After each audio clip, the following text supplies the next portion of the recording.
The NFL's new league year is already here, and the Minnesota Vikings are technically cap compliant for the moment in time, but that also doesn't count a couple of the new free agent signings against the cap since contracts haven't been filed yet. But the Vikings do have several large decisions remaining as we hurtle towards Friday, the famous third day of the new league year, when a lot of money starts becoming guaranteed to three key players, two players.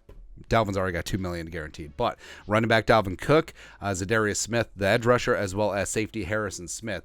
And also, Kwesi's MO this offseason has been getting younger, has been getting faster, has been getting cheaper, and all three of these guys already have their replacement on the rooster. So some awkward decisions are going to have to be made as the Vikings look to potentially free up even more salary cap. And also remember, Kwesi's already clearing cap for 2024. That's a large priority of his. And any cap space remaining in 2023 gets rolled over to the next year. So that's something to keep in mind as well. Plus, you want to extend JJ, you want to extend Daniil, you want to extend Darisaw next offseason, you want to extend TJ. So you need some cap space to do that. And this is what the Vikings are facing right now. So on Friday, a $1.25 million of Harrison Smith's $14.7 million base salary becomes guaranteed. It's not a lot, but it's also not nothing. And then you got Za'Darius Smith. So Za'Darius gets a big chunk of his $9.45 million base salary fully guaranteed on Friday, $5.05 million. And you look at who's backing up Harrison. Lewisine, the rookie last year, first-round pick,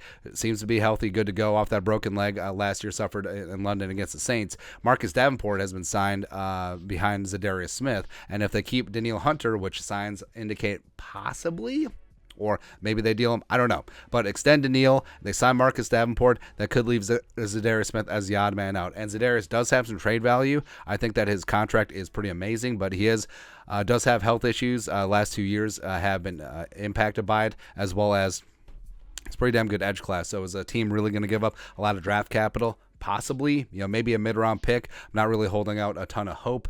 And with Harrison, if they do cut Harrison, they would save 7.3979er. Did I hear a niner in there? Were you on a walkie-talkie? About $7.4 million in cap space. He currently has a $19 million cap hit. Also, it's important to note that these three guys have three of the five largest cap hits on the Vikings currently. And with Za'Darius Smith, he's got a $15.5 million cap hit. The Vikings would save around $12.157. And roughly the cap hit for Marcus Davenport, official contract hasn't been reported yet, but $13 million deal, potentially $13 million cap space in 2023 if they don't add some void years. So that would be a ipso facto Yankee swap there. And then with Dalvin Cook, so Dalvin Cook is due a $10.4 million base salary.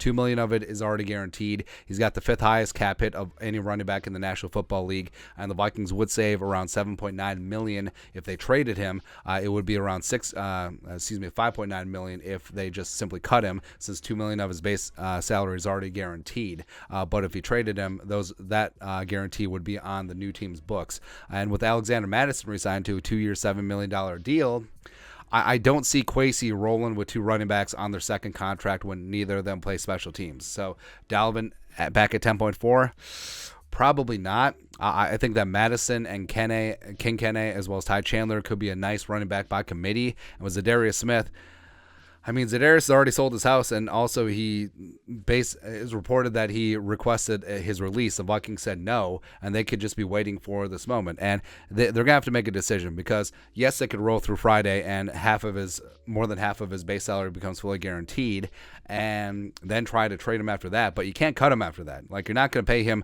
the $5 million guaranteed and then cut him. That ain't going to happen. So the Vikings are going to cut him. It's going to happen on or before Friday. And with Harrison Smith, Harrison, they could potentially roll on through the 1.25. They are technically cap compliant right now. Maybe this drags on because after Friday, it's whatever, all the way up through 53-man cuts when base salaries become fully guaranteed. So it could be a spot where they give them the $1.25 million guaranteed, and they roll through OTAs and training camp all the way up to the start of the season, and they're like, Harrison, we need you to take a pay cut down to $8 million, or we're going to cut you.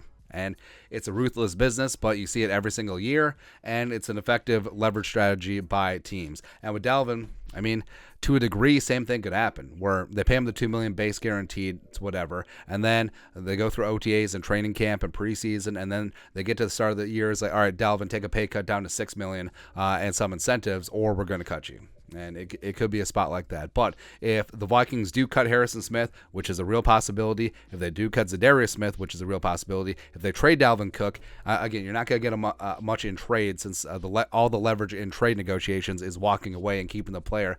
I think that keeping Dalvin and Madison, probably unlikely. But if you can get a 5th-round pick for Dalvin, if you can get a 4th-round pick for Za'Darius, I think that's a win-win-win. But let's say the Vikings cut Harrison, they cut or trade Za'Darius, and then they trade Dalvin Cook. The Vikings could save around $27.4 million in cap savings this year, and then they're free on the books from all the various years of their contracts remaining in 2024 and beyond. So, I mean, it's something that they're going to have to decide. Now, like I said, Harrison, they may let it ride. Same thing with Dalvin. Well, they're already on the hook for Dalvin, $2 million, so it doesn't really change much until the start of the season. But Za'Darius, something's got to happen on Friday.